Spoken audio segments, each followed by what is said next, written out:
A copyright will protect you from pirates and make you a fortune. If you have a play, a sketch, a photo, an act, a song, or a book that is worth anything, you should copyright it.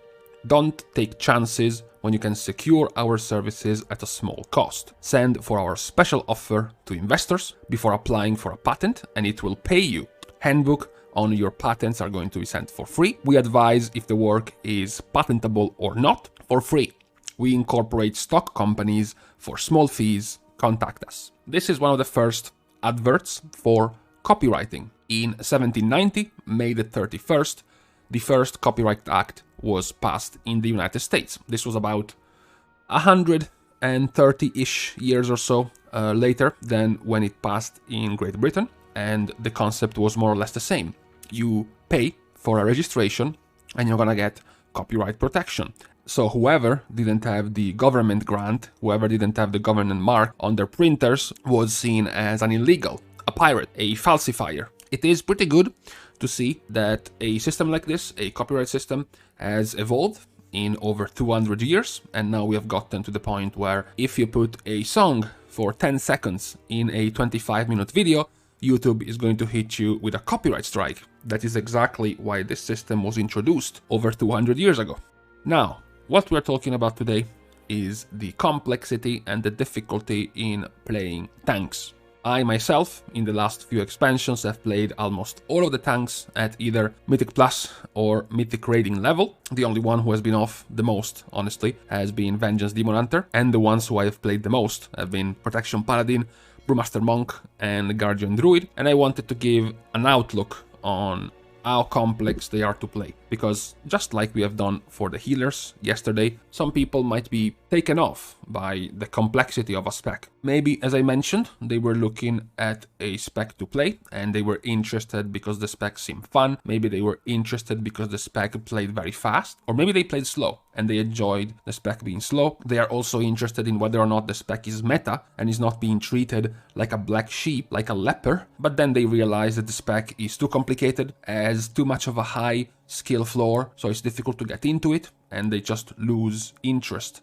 in the spec. So, looking at the difficulty of tanks, let me preface by saying that tanks have the least amount of difference between them in terms of content, so they are all at a similar difficulty level when it comes to raids, and also at a similar difficulty level when it comes to Mythic Plus, and at the same time, they are the role that has the biggest difference between the two when it comes to raiding and Mythic Plus. They are significantly, a lot easier in raid encounters, and significantly much more hard in Mythic Plus. Healers and DPSers, both melee and ranged, are much closer in difficulty. Very rarely you will see something like, Shadow Priest is pretty complicated in a spread, cleave, multi-dotting scenario in raid encounters, and then suddenly you go into Mythic Plus and it is much simpler. Or, dude, marksmanship is just 2 buttons in Mythic Plus and suddenly it turns into a high IQ spec in raid. That's much more unlikely for DPS. And to an extent for healers as well. It's more or less the same in terms of complexity. If a spec is hard in Mythic Plus or raid, very often it will stay the same in the opposite activity. But for tanks, it isn't. So their difficulty in raids is much more simple. The damage they have to do is much reduced. The healing they have to do to themselves is much reduced because they have the protection of their healers. So for example, specs that can choose between active mitigations that heal them and active mitigation that protects them from damage, reduces the damage, are going to be much more often just using their active mitigation for defense rather than healing. For example, a Protection Paladin will be using much more their Shield of the Righteous to give them more armor compared to their Word of Glory to heal themselves in a raid encounter, whereas in Mythic Plus it is much more complicated. In Mythic Plus, you have to actually decide which is best in every different situation, because there is only one healer to help you heal yourself, so it is much more important to use your healing portion of your kit in Mythic Plus. So raiding already is a little bit easier to that regard. There is less choice for you to have in raid encounters, which means it makes the entire spec easier, removes much, if not most, of the utility you have to bring. So interrupts, stuns, disorients, any sort of CC in raid encounters becomes much less needed. The damage being able to be on top of your damage rotation, being able to just not waste many cooldowns and try to maximize the damage you can do as a Prot Paladin, as a Brewmaster Monk, as a Vengeance Demon Hunter in Mythic raiding as a lower value compared to Mythic Plus. So again, it is more difficult, or rather more crucial, for you to do it properly in Mythic Plus. And if it is more crucial and more important, it means whoever does it best is going to have a better payoff than who does it worse, as opposed to raiding when it doesn't matter as much. And if it doesn't matter as much, it means you have more windows to make mistakes. You know, it's more lax, it's more laid back, it is easier in general. So this is the premise we have to make. Much less difference in difficulty between tanks and much more difference in difficulty between the roles when it comes to Mythic raiding and Mythic Plus playing. Looking at the 6 tank specs, I would divide them into 3 branches. So no multiple tiers going all the way down to the D, the F, the Z tier. It's just 3. The high one, the middle one, and the bottom one. Starting from the middle, as a surprise, we have Protection Paladin, and then we have Vengeance Demon Hunter. Protection Paladin is a very standard spec. I would say, in my opinion, it is the most standard of the tank specs. You have a combo generator, so you are not gated by cooldowns. This already makes it easier. Regardless of how do you think about difficulty of tanks, it is undeniable that having defensives, so having active mitigation you want to use, not gated by cooldowns, but rather by your holy power generation or your combo generation, whichever that may be, is easier. Being fucked up by mismanaging your cooldowns can be much more punishing than using a finisher. So for example, mismanaging your Frenzied Regeneration as a Guardian Druid that has like 30-second cooldown, or mismanaging your Demon Spikes as a Vengeance Demon Hunter, or your Brews as a Brewmaster Monk, is much more punishing than a Paladin getting to 3 holy power to use their finisher. So it is very smooth in that sense. It plays better, or rather it feels like it plays better, because you're not as often being punished for this type of mistakes. They are also very, very stark in the difference in what they do. Shield of the Righteous is armor, so physical defense, and then Word of Glory is healing. It's not a heal over time, it's not a consume the souls to heal yourself, it's just a straight up heal. Very simple, you know, single target, all at once, very clear. Other tiny sources of mitigation: you can put down your Consecration, which is your mastery, to just take reduced damage. You can use Blessed Hammer to reduce the auto attack damage. You can use Avenger's Shield to give yourself an Absorb Shield with talent. But in general, your main active mitigations are pretty simple to use. Unfortunately, being in this rank and having this point doesn't mean it's a good thing.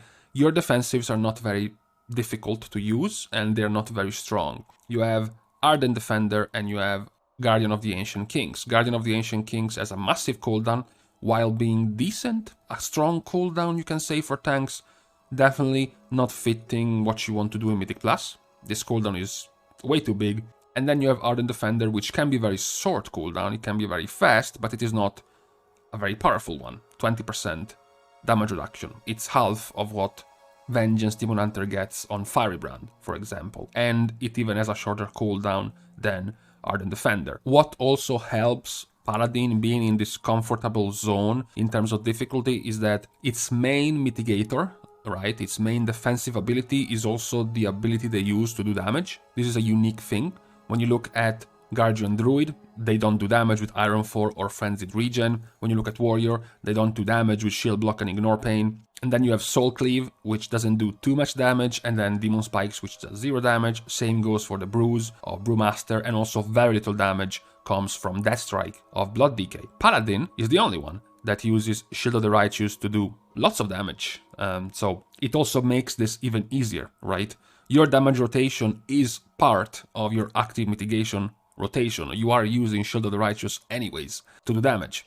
So that's also pretty helpful to not make too many mistakes when you're spamming this ability so much. Anyways, it's not that difficult to mismanage it, especially nowadays. It was more complicated and more tricky to use this properly in Legion and even the start of BFA. Now, Shield of the Righteous has been made definitely easier to use. It is overall my most played tank spec. It is still pretty fun to play, it's pretty engaging, it has a very cool theme, a very cool style. It still does a ton of damage. If you want to play one of those Chad tanks that pull off a lot of DPS, it's still a very, very good one for that end. And I do consider it difficulty-wise, very balanced. The most classic and just vanilla of specs when it comes to their active mitigation ability, seamlessly fusing into their normal rotation. It's very good to that end. The other spec ending up here is Vengeance Demon Hunter. Vengeance Demon Hunter is a little bit more Vengeance Demon Hunter is definitely more edgy than Paladin. It's also more hipster, it's more alternative, just what you expect from Blizzard when they designed Demon Hunter. That was their entire thing. Nothing personal, kid.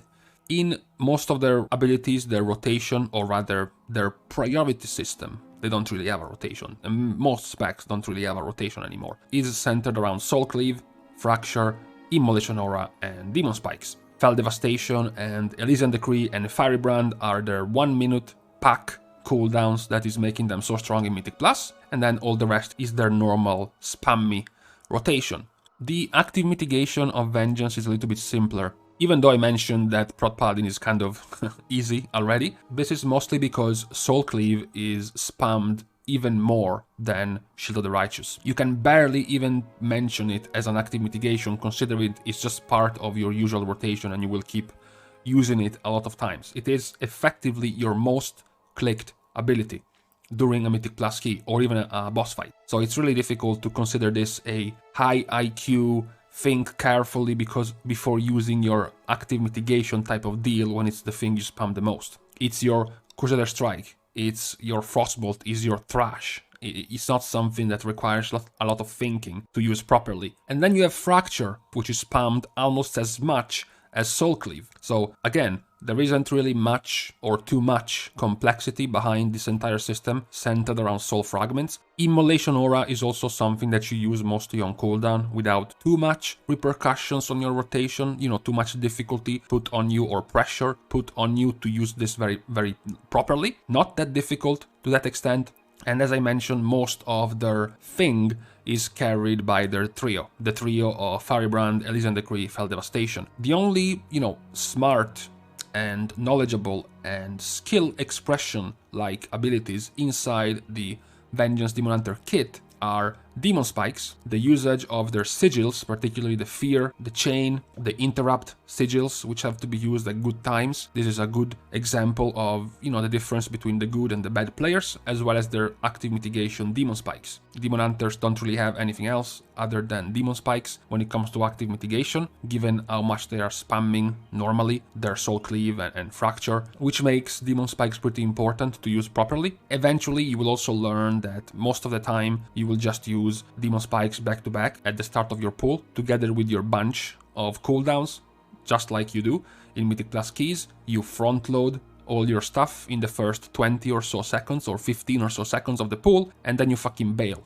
and run, because you're made of paper and the mobs are gonna two-shot you. That's generally how it works. So it is a pretty balanced spec. It does have less importance put on active mitigation compared to Prot Paladin. It does have some more decision making and difficulty put in those extra abilities, in those extra things you can do with your toolkit, but in general it is a pretty normal, healthy and balanced spec as a tank. It is also on the unique side when it comes to other tanks. The way their defensiveness works is pretty alternative compared to the other ones.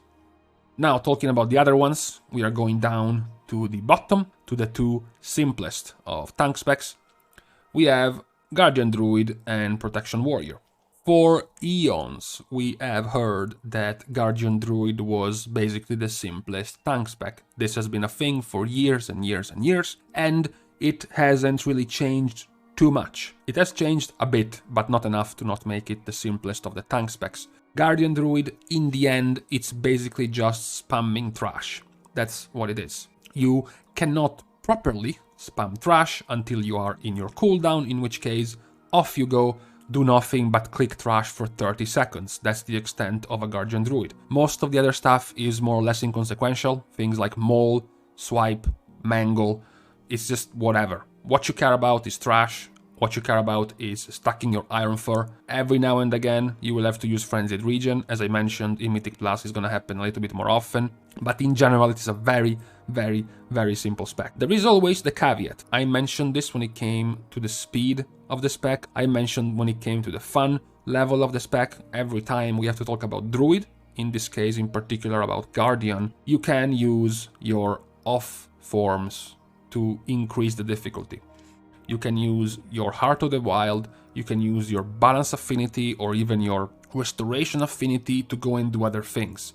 You can jump into a pack with Barkskin, with your defensive sap, stack your trash on the targets, stack your Iron 4 on yourself, do as much as you can there. Once you're empty, once you're out of your cooldowns and you have no more rage, you can push them all out with Typhoon. You can shift forms. Maybe you can use Ursul's Vortex as a Resto Druid, and you can shift into a Resto Druid, you can shift into a Balanced Druid, you can start doing damage, and you can start healing. That certainly can increase the complexity of the spec and the difficulty of the spec. However, we have just seen even something extremely high level like the Great Push tournament in Mythic Plus, where we have seen some druids, like you're seeing right now. There were quite a few druid tanks for certain dungeons which allowed gigapulls, which is what Guardian Druid is for with their incarnation cooldown. And even in those keys, with those Guardian Druids, the extent of this strategy, which is certainly doable, because these are, amongst the better Mythic Plus players in the game, even then it was mostly used for prides to shift into Balanced Druid and do a bunch of damage, and nothing else. Very rarely, you saw a Druid shifting out of Guardian form into some other forms during normal pulls, to throw some Wild Growths and Rejuvenations or to throw some Star Surges out. That happened very rarely. It is something you can still do and you can still have fun with, which is also something that can increase your fun and your engagement level with Guardian Druid, but it is not something that is done most of the time. So if we have to look at Guardian in its base form, with what they do normally, it is amongst the easier of the specs. Next to Guardian, we have the other easier spec, which is Warrior. Warrior has been considered, just like Guardian, the other easy spec. There was a baby boom of Warrior meme names by the mid to end of BFA, just like I'm sure there was a baby boom of little girls named Elsa right after Frozen was released. The same thing happened to Warriors, about being thunderclap spamming machines and similar other names. That's what Warrior kind of devolved to. After the changes between BFA and Shadowlands, they're not spamming thunderclap nearly as much, but when it comes to difficulty, it is still pretty simple. Revenge, Shield Slam, and Thunderclap are their main spammable abilities, and then Shield Block and Ignore Pain. Their active mitigation is even simpler to use because it is not shared in the resources. You don't have Holy Power like a Paladin, so you have to choose which one you want to spend. You have a cooldown, a fixed set of charges for Shield Block, and then you have Rage for Ignore Pain. So, sadly enough, basically, the only thing you want to do, the only thing you want to spend Rage with, is basically just Ignore Pain. It is pretty much foolproof to use Ignore Pain, and then Shield Block is based on a cooldown. A lenient enough cooldown that you can keep it up for the first big brand of a pull in Mythic Plus, so it's not that difficult to use either. The difficulty of the spec is not that complex. You don't have that many complicated things to do as a warrior. I mentioned Demon Hunter being into the middle pack because they had some extra choices, right? Like choosing when to use their sigils, back when they use Spirit Bomb, the right time to use Spirit Bomb, they can use their leap in and out, they even have an offensive dispel, whereas when it comes to a warrior you don't have as many of these options. As your skill expression for a tank, you have an AoE stun with Shockwave and maybe an Intervene, which can sort of give you some freedom to do some things, to pull some good plays, but it's not that much. It is pretty straightforward. Then we have to look at the top of the tank specs, and it's gonna be, of course, there is only two left. It's Brewmaster Monk and Blood Decay. Brewmaster Monk, often considered among the more niche of tank specs when it comes to the way they work. Of course, they have this unique system. I mentioned Vengeance being quite unique in the way it functions. Brewmaster is possibly even more, because they function based on brews. They're purifying, and now in Shadowlands they're Celestial Brew. They have a great interaction together, and it is pretty satisfying to pull off a very good Celestial Brew. They now have been given an even extra good thing you can use for skill expression and, for good knowledge of your spec, which is Expel Harm, which is now a legitimate and significant part of your healing, so it is pretty interesting. They still retain plenty of skill expression in things like being able to teleport around, being able to roll around, being able to use Ring of Peace, being able to use Paralyze as an extra interrupting ability. They even have their one-hit immune they can use, which is also pretty good. Skill expression as a tank. Their rotation is still pretty standard. They have Keg Smash, they have Blackout Kick, Tiger Palm, and Breath of Fire. It is already more than pretty much most of the other tank specs. When you look at a Demon Hunter, they only have Soul Cleave and Fracture. They're gonna be spamming. When you look at Druid, they pretty much just have Thrash and Mangle they're gonna be using. So having 4 already puts you at basically Prot Paladin number of abilities you can quickly and often use. If we then add that they also have to refresh their Refreshing Jadewind, it makes up for a pretty smooth and continuous rotation. It does leave some room for mistakes because it's not a very strict rotation. You're not gonna fuck up horribly and die if you click Blackout Kick before you click Tiger Palm, or if you use Keg Smash at the wrong time. So since we're looking at difficulty, it's not that bad to mess up the Brewmaster rotation, okay? It's not that punishing. But also, it doesn't really matter much. The reason why I put them here is because of the rest of their kit that I mentioned. It does give you some pretty good skill expression and some pretty good ability to differentiate the good and the bad players, or the mediocre players. As a counter, of course, it can be harder for players to get into Brewmaster. Maybe they were used to Prot Paladin, they were used to Guardian Druid, very simple, very straightforward, and then Brewmaster is gonna look a little bit weirder to them. The other tank that we're putting here at the top is going to be Death Knight. So Death Knight is here because of their ridiculous amount of cooldowns. It is often understated, but it is very important for tanks, just like it is important for DPS, to use their cooldowns properly, right? For DPS, it is a massive part of how much damage they will be doing. A mage being able to maximize their combustion, or a paladin being able to maximize its wings, it's a very crucial part of your damage profile. For tanks, it is often similar, but for defensives. And this is something that's important because it's getting kind of out of hand. DK right now has access to Icebound Fortitude, they have Anti-Magic Zone, they have Anti-Magic Shell, they have Lichborn, they have Dancing Rune Weapon, they have Raise Dead, they have Vampiric Blood, they have Rune Tap, and they have their Covenant ability, Shackle the Unworthy, maybe Swarming Mist. This makes up for 9 different cooldowns, defensive cooldowns. You know, when most of the other tank specs have between 2 to 3, right? Incarnation, Survival Instincts, and Barkskin as a Super Shoal cooldown, or maybe Convoke the Spirits. As a Demon Hunter, you have your trio of 1-minute cooldowns, and then you have Metamorphosis. You have Last Stand and Shield Wall. As a warrior, you know, when you have 9, it's really difficult because it just makes it harder for you to use them properly. It increases the chances that you will fuck up and use the wrong one. The complexity of the spec on being able to use these abilities properly and be punished if you don't. Demon Hunters, besides their 1-minute pack of abilities, they only have Metamorphosis left. When it comes to DKs, it's just a series of cooldowns that they have to choose from. And this is important because the more choices you have, the harder it is to have the correct one every time. You're a tank, you are looking at a Mythic Plus route, you know, pull 1 through 10, you are a Guardian Druid and you're like, easy. Every single pull is gonna be Barkskin, big pull number 3 and big pull number 8 are gonna be Incarnation. That's over.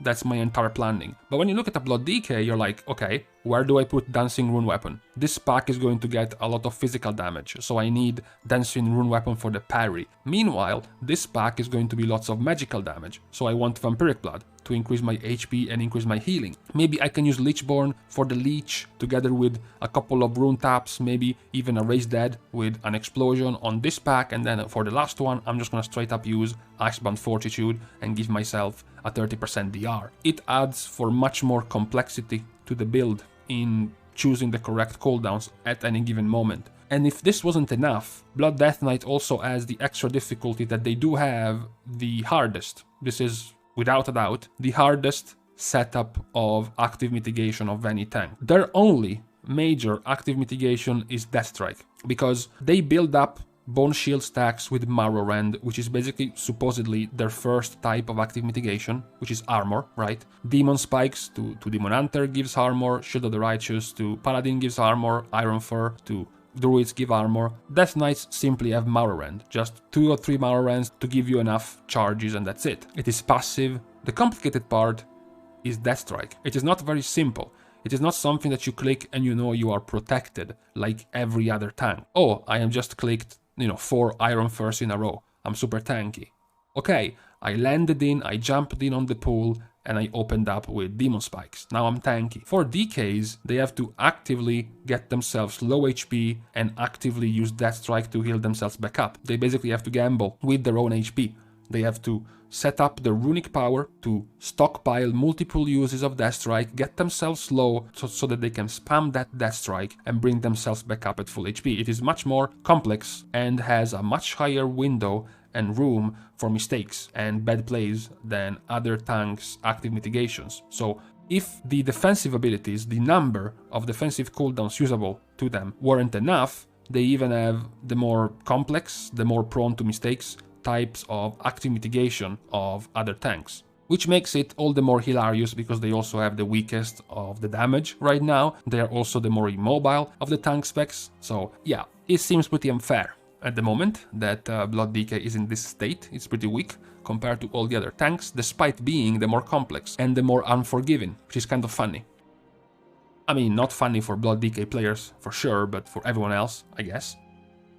Now, we have gone over to the 6 tanks. As I mentioned, the difference in raiding, it is much shorter. They are mostly all at a similar level. There isn't as much brain power that you have to spend as a tank in Mythic raiding when it comes to your rotation and all the extra choices you have to make in raid encounters. It is much more important to go for things about positioning, placement, moving, and these things are things that matter to all the tanks. It is not easier or harder for tanks. You might say, at the very best, you might say, in raid encounters, it's gonna be harder for slow tanks to manage these mechanics. Maybe something like a Druid, something like a DK is going to have a harder time positioning because of their lack of quick reposition abilities like a Demon Hunter or maybe a Warrior or maybe a Brewmaster Monk can have, but that's very minor in raids. This difficulty is much more present, it's much more visible. The difference is in difficulty in Mythic Plus, where the entirety of your kit gets stretched and used as a tank, but also as a healer and as a DPS, so you can see it much more clearly. Let me guys know what you think about this rating. Maybe for some reason you think trash spam is some very underrated, very high IQ rotation. I would be happy to hear your reasoning about this. Thanks anyways for watching the video. If you have enjoyed this, you should drop a subscribe to this channel. If you haven't, it's fine. I'm not the police. I'm not gonna hunt you down. Although you should be, to be honest. See you guys soon, and in the meantime, they should condense DK CDs, like cut off 2 or 3 of them, and also double their damage, by the way.